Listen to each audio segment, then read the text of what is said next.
me see, check.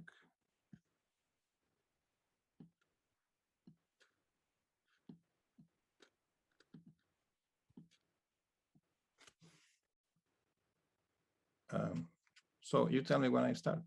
Okay, so excuse me for the confusion. So the next speaker is Claudio Dib from Universidad Tecnica Federico Santa Maria in Chile, and we will talk about the Andes experiment. So you have 25 plus and 30 minutes plus 15 minutes question, Claudio. Okay, thank you, Ana Maria. Can you hear me? Perfect. Yes. Okay. So I'll tell you about this underground laboratory proposal that we have been pushing forward for some time. So this is a laboratory that is supposed to be installed inside a very deep tunnel that would be built across the Andes between Chile and Argentina. So I'll talk a little bit about the tunnel, then I will go to the Andes proposal and some of the organization and current status. Yeah. So, well, more than 10 years ago,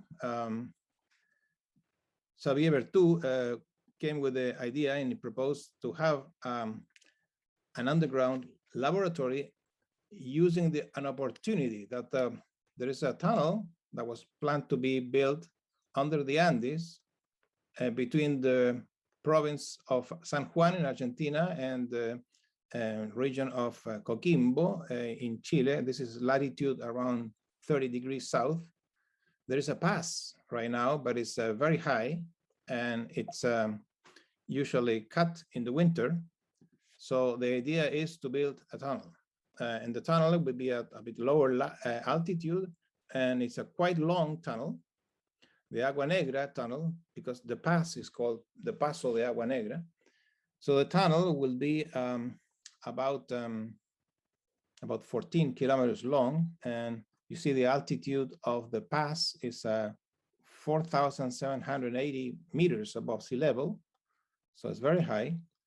There are several proposals of tunnels, but the Agua Negra tunnel, which is the one shown here in the north near Coquimbo, this is the one that is most, it's pushed forward earlier. And there are other two tunnels, but the other two tunnels are really not of the same, say, quality for us, because they're not covered by so much rock as in the case of Agua Negra. So Agua Negra is the optimal case. Here you see the map. This is latitude about 30 degrees south. It's right at the border between Chile and Argentina. On the side of Chile, the main city is La Serena, is a port, the port of Coquimbo, that with the building of the tunnel, the traffic will increase and the trade will increase, because that's the purpose. So the port probably will also grow. On the side of Argentina, the main city is San Juan, and there are some other towns nearby. So the tunnel itself is rather high altitude too. It's 3,600 meters on the Chilean side, 4,000 meters on the Argentinian side. It has a slope of 3 degrees to improve on the natural ventilation. It's actually two parallel tunnels, 2 lanes each, separate about, well, between 60 and 100 meters separation, 14 kilometers long, so it's a long tunnel. And there are some connecting galleries between the two tunnels for emergency vehicles or pedestrians. And the deepest point, which is at the border, is 1,750 meters, below the mountain in all directions. So this is an optimal place for an underground laboratory, and that was the purpose of the idea. So the point is, from the political point is, we want to build a tunnel. A tunnel is essentially a road. Well, expensive part of the road, but just a road. So why don't we want just to add, for a small amount of money extra, just 2% or so, which is nothing, because really the budgets for building a tunnel, they fluctuate a lot depending on the kind of material they find, etc. So 2% or 3% more is really not very impressive, but you would create an infrastructure for international science in the region. So this is a very attractive thing for the scientific community and for the countries in general. Here I show a picture of Gran Sasso in this case, which has kind of like the same idea. The Gran Sasso laboratory, though, is larger than the way we propose, but it's not as deep. Now the tunnel status, well, there was a created unit between the two countries, between Chile and Argentina, an entity that's called the EBITAN, Entidad Binacional Túnel Agua Negra, and they are in charge of developing the project of the tunnel. And this is a political institution that has people from the different ministries there. And the engineering design was completed. The call for tender is still kind of in a standing still because, different economic situations. Now the bank, the BID, the Inter-American Development Bank, already agreed to lend the money for the building of the tunnel. And there are some extra questions that came up with the geological situation. The region where the tunnel is has some geological faults, but apparently those things have been taken into account. So essentially the construction is still pending there. And the project of the ANDES laboratory is, of course, waiting there for the tunnel. At the beginning, we were kind of afraid that we will be too late, but actually, since the tunnel has been delayed, the ANDES proposal is quite forward right now. ANDES, you look as it's written with all capital letters because it's an acronym for Agua Negra Deep Experiment Site. Very clever. So the proposal of the laboratory contains actually three parts of the infrastructure. One is the underground site, which is of course the most important thing where you do the experiments, with several caverns and one large pit. And then two support labs at the surface. So ideally, one should have the support lab right outside the tunnel, but the altitude is not a really comfortable place. So we will have probably some small sites right at the portals on both sides, but the support labs will be one in Chile and one in Argentina, relatively farther away. La Serena is like 200 kilometers away from the laboratory, and Rodeo is a small town about 70 kilometers from the tunnel. And so here you can see them in the map. The red arrow points to the laboratory site itself on the ground, and the support lab in La Serena is on the left, and the support lab in Argentina is in Rodeo on the right. And the city of San Juan, which is also an important center, it has universities and everything, just like La Serena. So it's also important to have them there, but we were conceiving a smaller and closer support lab in Rodeo. So as I said, this is you see on the right, you see here our original design or sketch of laboratory, which essentially it's on the south side. So you see here the two tunnels, the tunnels that go from Chile to Argentina, which run on the south, will have a deviation to the south because the mountain is higher on the south. And there you have some caverns for the experiments, one large pit and two large caverns, and then some other ones. This was the original design. And at that depth, Andes will have attenuation of about 10 to the -7, which means that, if at the sea level, you get a flux on the surface of 100 muons per square meter per second. Here below in the laboratory, you will get 20 muons per square meter per month.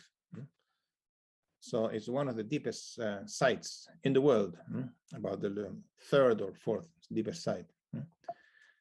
Then, can I change it? Here. Here, we can see a relatively muon flux. So blue means lower and red means higher muon flux. And you see here the tunnel running from left to right. You see the border in this dotted red line between Chile and Argentina.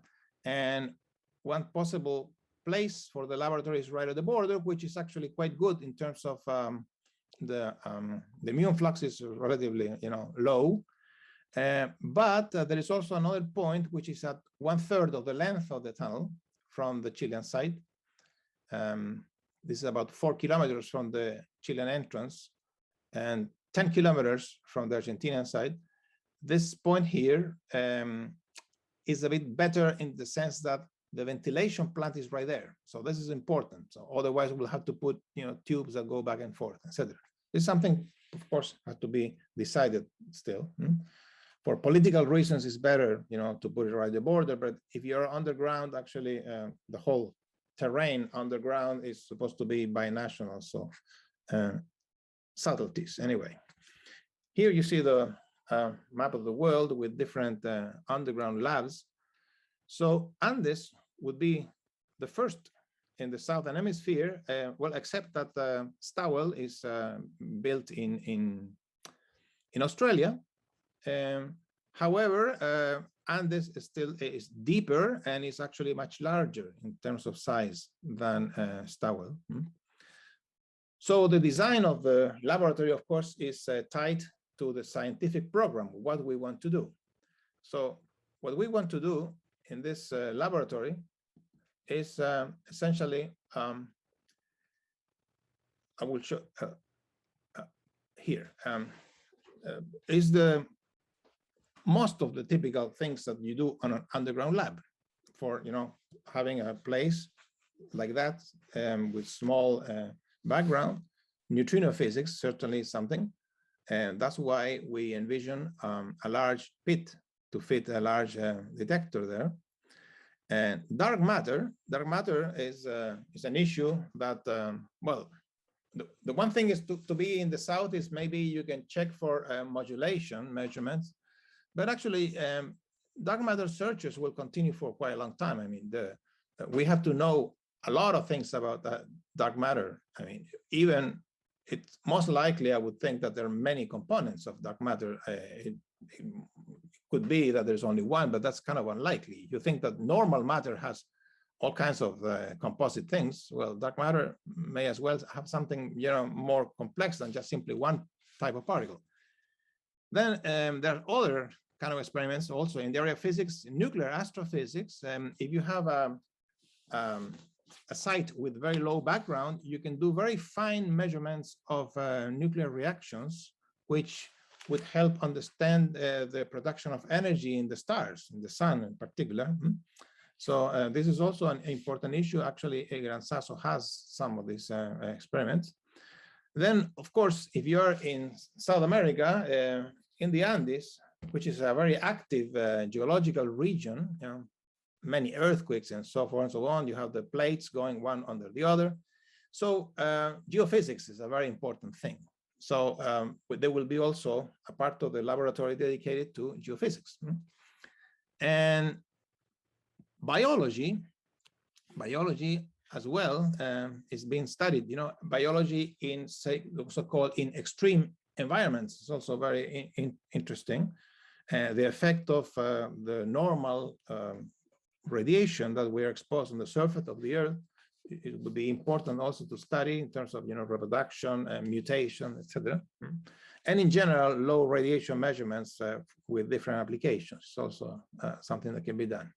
So with this in mind, we came to a design first, as I showed you the picture before, and then with that, preliminary design, sketch in a little paper though, we got some group of experts. In particular, it was very valuable a whole assessment that was done by Tony Noble, who was a former director of snow in Canada.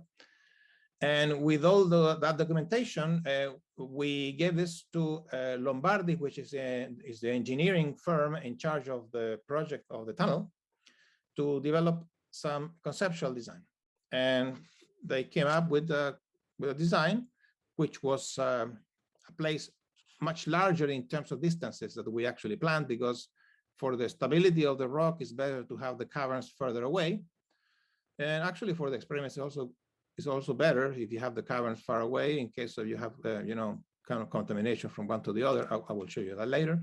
There's also, it was a proposal that we have to be connected to both tunnels. So you have to be, you know, for safety reasons, so there's an emergency connection to the other tunnel and so forth. And they gave us different alternatives of the position, could be in the north, in the south, larger, smaller, etc. Right at the border, where the ventilation is. As you see here in the middle, you see, you have these two tunnels running, you know, horizontally, well, in the picture. And you have some third smaller tunnel in the middle. This is actually a ventilation tube that runs from the Chilean entrance all the way to 1/3 of the length of the tunnel. And so that also is a place where the ventilation center is. It's also a good place for Andes, as I told you before. And well, from that, we came to the next step, which is actually to have the basic engineering design of the laboratory, and that was done again by Lombardi. This was paid in full by Argentina, actually. And the design is a bit more refined, as you see here. Again, you have the two tunnels. This is a tunnel on the left, is the one that goes from Argentina to Chile. It's one direction. And then from Chile to Argentina is on the right. You have the ventilation tube in the middle. And here's the ventilation plant, and which also has connecting tunnel for emergency that connects to both tunnels, also here for pedestrians. And so here you would come to the right. There is a area marked in red, which is the access area. This is where you have the vehicles and so on and so on. And the laboratory itself is actually in the middle here, is in this kind of a shaded blue area where all the caverns are. And further to the right is a region of a tunnel that would be actually, say, closed. I mean, there's no much ventilation here. So people usually don't go in there unless you have special equipment. And this area here is for geophysics. So the main cavern, it's like a 50-meter long and about 20 or 23-meter high and 20-meter wide, with some kind of a place on the bottom to retain any liquid that could be spilled up to 500 cubic meters. And there will be also a crane on top that will be able to move around to load and unload the equipment. This is a large gallery. Then we have a second cavern, which is a bit smaller. This is about 30 meters long instead of 50. It's a bit narrower, a bit shallower, also with a crane on top for experiments, cellular experiments of you know, smaller size. Then all those experiments are usually physics experiment. Then there's the main pit. Actually, is the only pit, very large. It will not fit a super kamikande here, but more or less. It's a bit smaller, so it's about 40-meter high and 30-meter in diameter. It has two openings. The regular opening is from it's on the top, so the access is on the top. But it's also, as you see here in the figure, from this road here, this inclined line, this is actually a road that goes down and reaches the bottom, which is, you can see here, with an angle of like around, you know, but a bit less than 10 degrees, you know, for going there when you have installation or something, and with a door that you can seal completely, once the tank, if for example, is full of liquid water or something, then you don't enter there on the bottom anymore. All the access is on the top. Then the biology lab, as you see here, is in this red circle on the other side is an isolated room with two levels, you know, upper and lower level, different rooms for different experiments. So this is a design done by the people that work in this kind of science. And then, oh, can I change it? Oh, that for the geoscience sector that I was telling you, this will be closed. So normally there are no people around here, and there are different, you know, places where they have instrumentation. This was a design done by essentially by people from Karlsruhe. Andreas Riedrock in particular was very much involved in this, and the design is still there pending. And then we have the support labs, which are outside in La Serena and Rodeo, and we plan in these support labs, well, to have offices, of course, and to have rooms for assembling equipment and so forth and so on, workshops. But also we want to have visitor centers where, you know, you can show what kind of science you do in the underground lab. We consider this part of the contact with the rest of the society it's very valuable, important, and we saw that in other places this was done, and it was actually very good idea. And in terms of the organization, well, this will be an international organization. So it would be, say, kind of like a idea like CERN would be in Europe, which is also an international laboratory, where, sorry, I think it went too far here, there. So the tentative idea is to use like the organization of Sesame. This, well, it's kind of similar to CERN, but the problem is CERN is very old. So if you want to find the documentation, it's difficult to find, while Sesame is new. This is a synchrotron source that is in Jordan, and it's relatively new. So you can find all the organization structure and everything, all the policies, everything. It's on the web. So we can base the organization of Andes in a similar way. We will have a council where the different countries will come together with the representatives of the political and scientific, and also a scientific advisory committee that will have a voice in terms of recommendations of what kind of experiments we want to install, and of course, you know, an executive team. And the idea is that the member countries, they will actually be like the owners of the infrastructure, and they will call for experiments to be installed. The experiments are from outside, and they should operate their own detectors and build them, and they will probably pay some fees for services from the lab.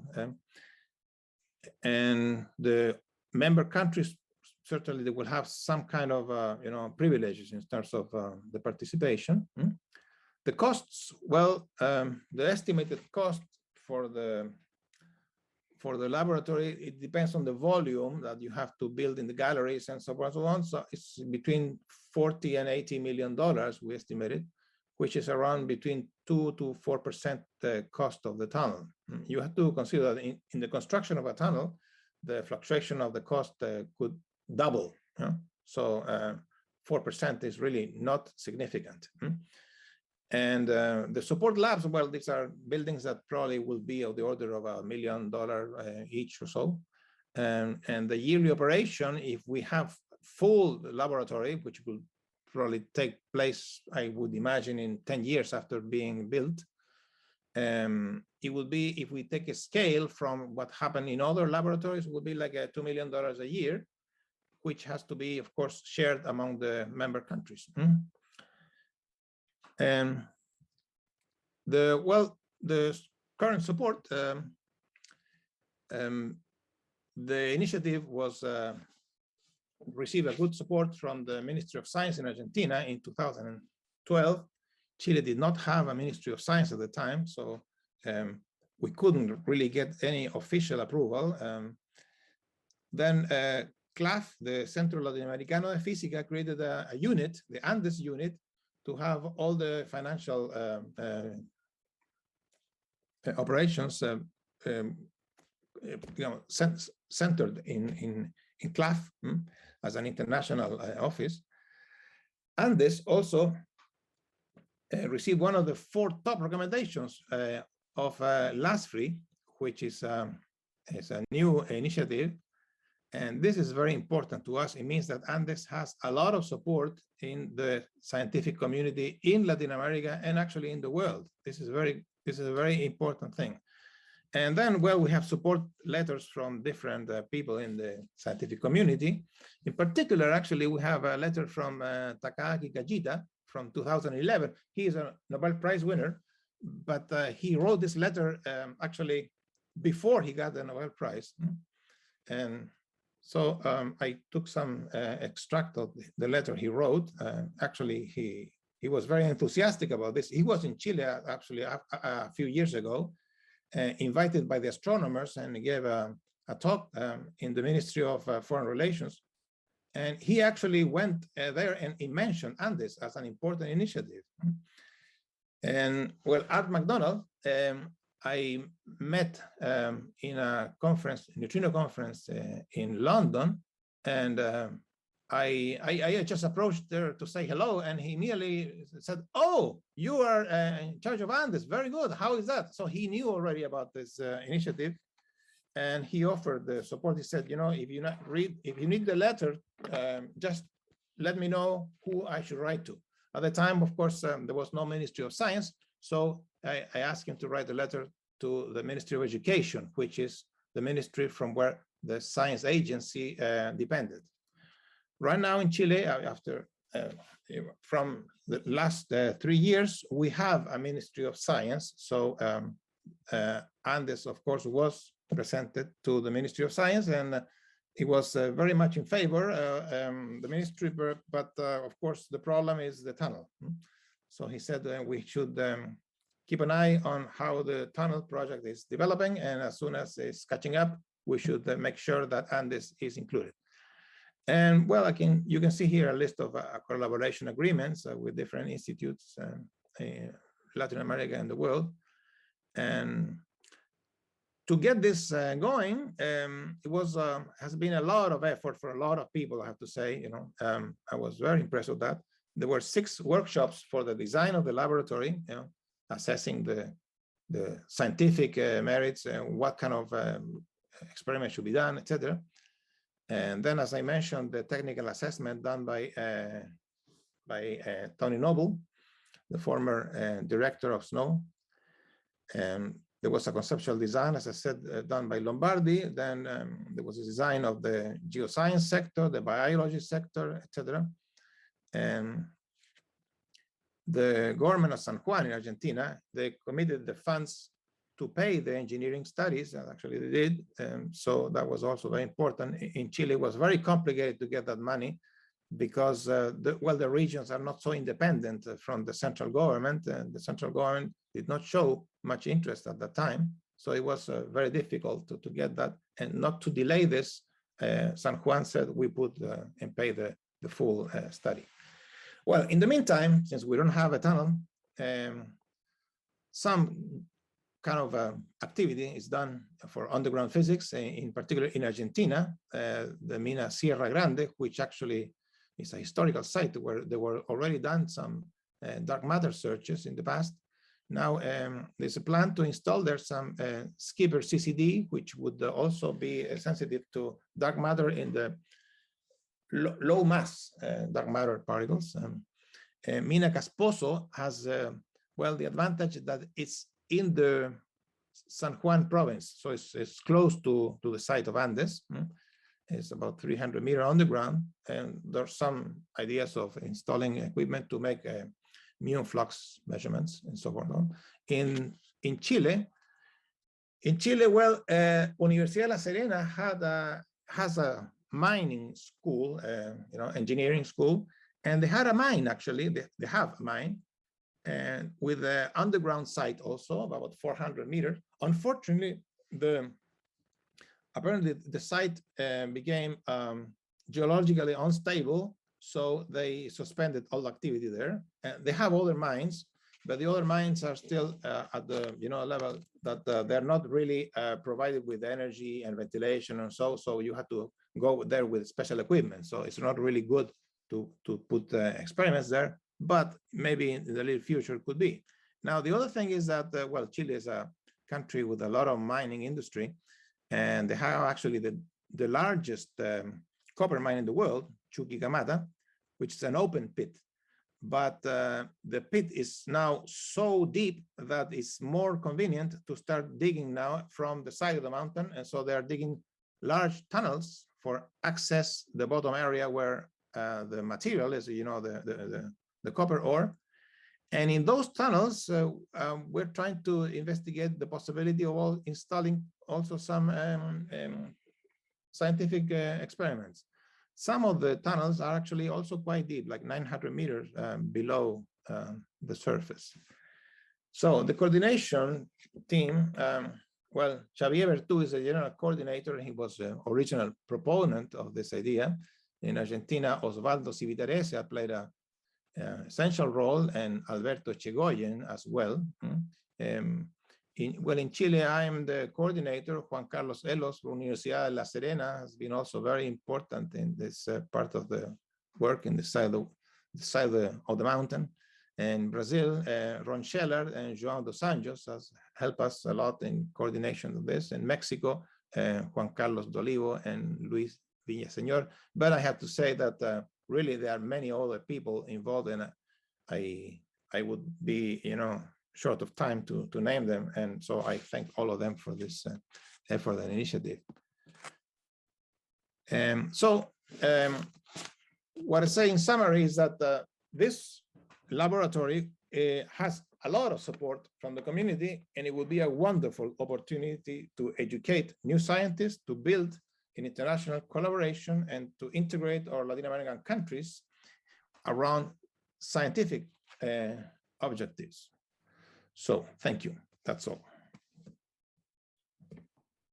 Thank you very much for this interesting talk, Claudio.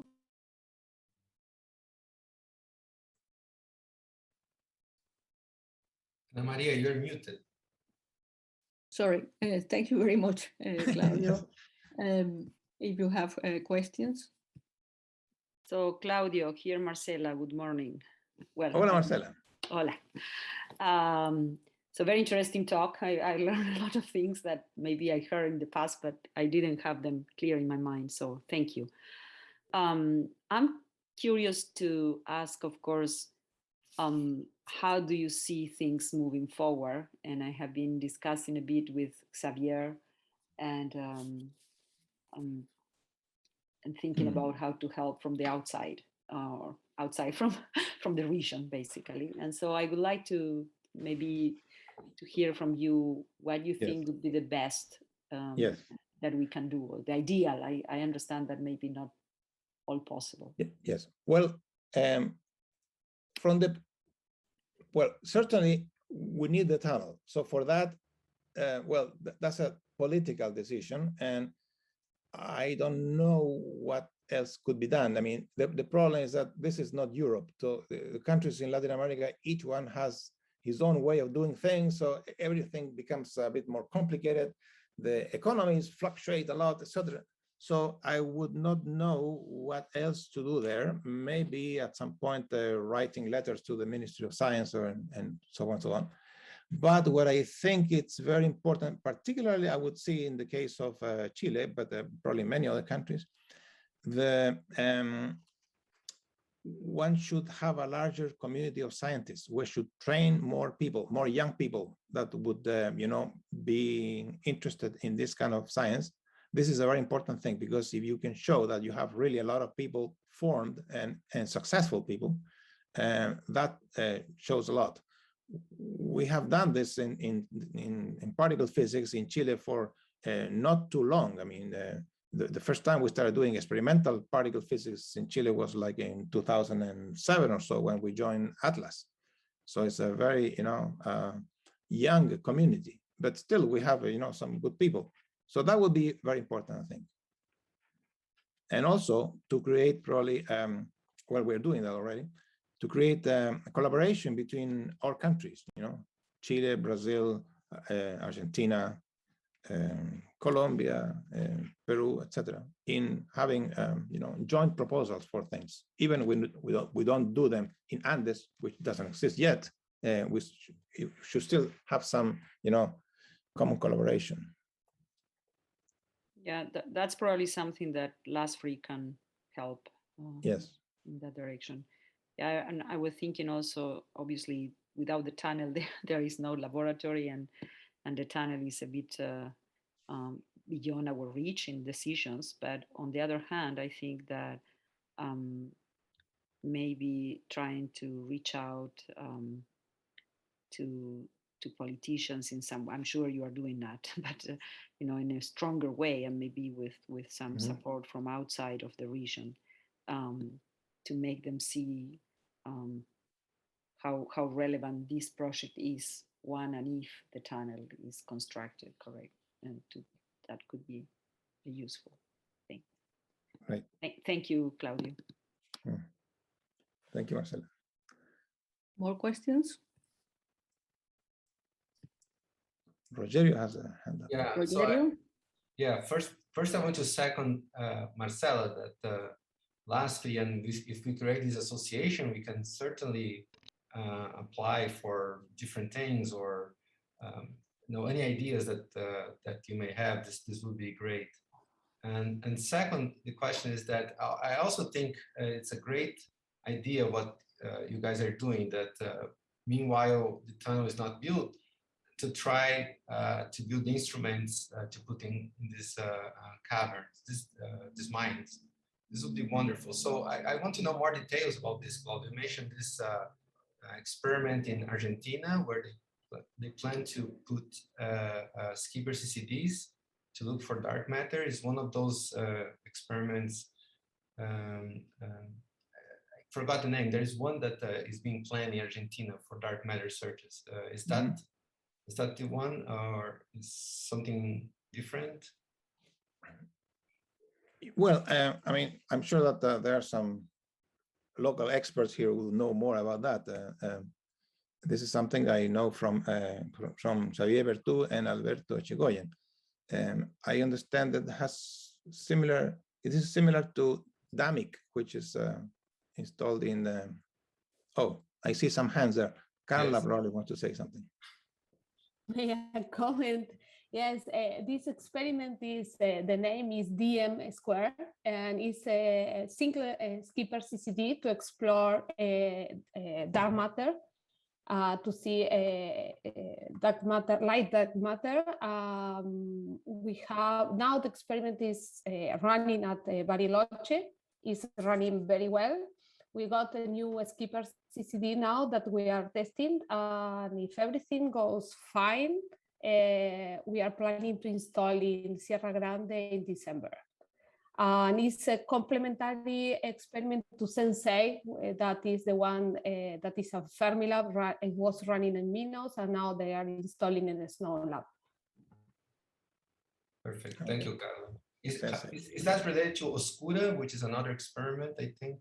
Oscura is the next, Marcelo maybe knows more than me, but it's a next generation experiment that aims to put at the level of several kilograms detector. So for this experiment, we need to have a design challenge on how to deal with a lot of CCDs. And the experiment is going very, very well with the R&D work, and have some designs for the new vessel and how it will run, and the electronics and so on, so on. So it's in very good shape and passed a very good report recently. And this is coordinated by Fermilab, Juan Estrada. Okay. So this experiment, DM2 is that? This is a precursor to Oscura, some kind of... Yes, let's say it's a complementary experiment to Sensei, that is skipper CCD, that is in mass scale. You would say you have a Sensei, then you will have a DAMIC-M, that is the one that is going to be in Modan, that is 100 every 1 kilo or something like that. And then you have a 10 kilogram that is Escura from the future. Okay, thanks. So Claudio, another question. So I understand, correct me if I'm wrong, but my understanding is that the Argentinian side is willing to build, to go ahead with the tunnel. But the Chilean side is not decided yet on which position, which tunnel would be more interesting economically. Is that the case? How is, or I'm totally wrong? Well, it's a complicated question. I am not quite sure of how the situation is in Argentina, because, well, it's a delicate thing, you know, but certainly from the political level in the province of San Juan, they're very much in forward.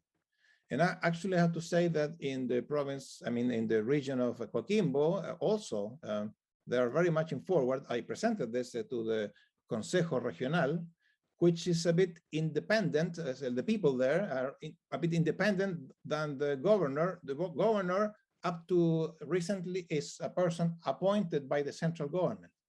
Today, this changed. He's elected. Yeah.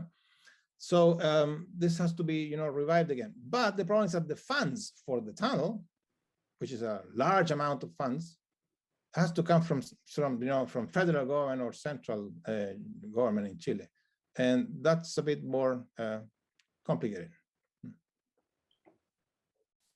Right, but the loan has been approved. But one thing is the loan being approved, but the other thing is the counter to accept the loan. So that's, I understand that. Yeah, exactly. Mm-hmm. Okay, thank you, Claudio. Any other questions?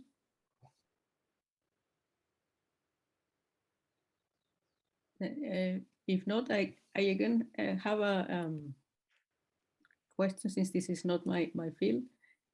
Claudio, in one of your slides, it was written that this is a proposal is extremely, I mean, that is extremely important to have such an experiment in the southern hemisphere. Can you extend a little bit more? Why is it so important? Well, let's see, there are different reasons. Obviously, it's important to us because it's here, but from the point of view of being in the southern hemisphere, if you have, say, this signal of modulation of dark matter, so essentially the Earth going around the solar system is exposed to a wind of dark matter that fluctuates. You know, it becomes strong and then weaker and stronger and weaker, you know, one time a year. So you would see this oscillation. And apparently there was an experiment, you know, Dama Libra, that claimed that they saw the oscillation, but actually there are many other things that could affect this. So it's not clear that it was the oscillation. So for example, if there are some kind of things of effects of, say, the temperature or the atmosphere or so, you would expect the oscillation has to do with weather. In that case, the oscillation should have the opposite phase in the southern hemisphere. However, if the phase is the same, then probably it means that there is some effect of the wind of dark matter. So that would be one thing. The second important thing from, you know, from general point of view is that the region here is quite free from, say, contamination from nuclear reactors. So there are some nuclear reactors, but there are ones are nearby us, relatively far still, and so the contamination from the reactors is relatively low. And then there were some ideas here. You see, you know, that we are also in a very long baseline from, say, CERN, Fermilab, or KEK. But well, this is probably something that, you know, to be explored in the future. We don't really know. We don't expect any you know, beam thrown at Andes from those laboratories. But, you know, maybe in the future it could be done. So there are all these reasons, in addition to just simply the interest of the local community. Okay, thanks. Any other questions?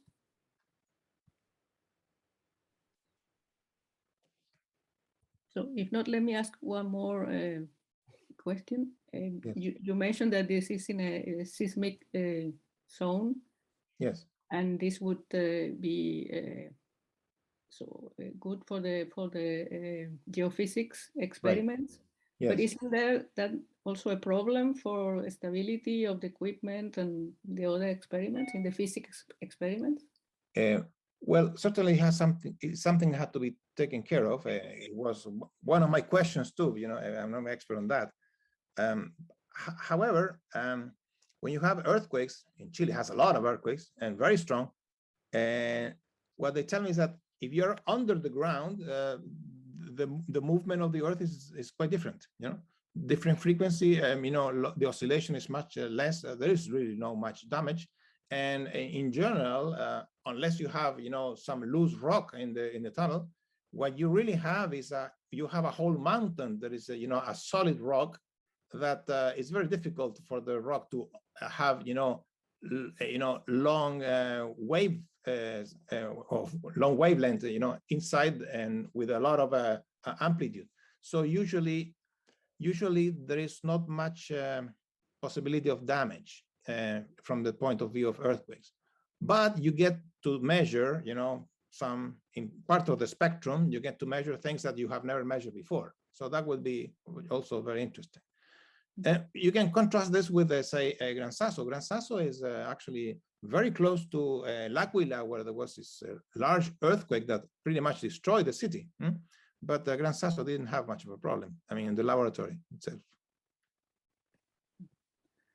Okay, interesting.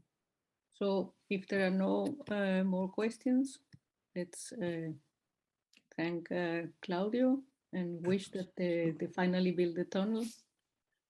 Thank you.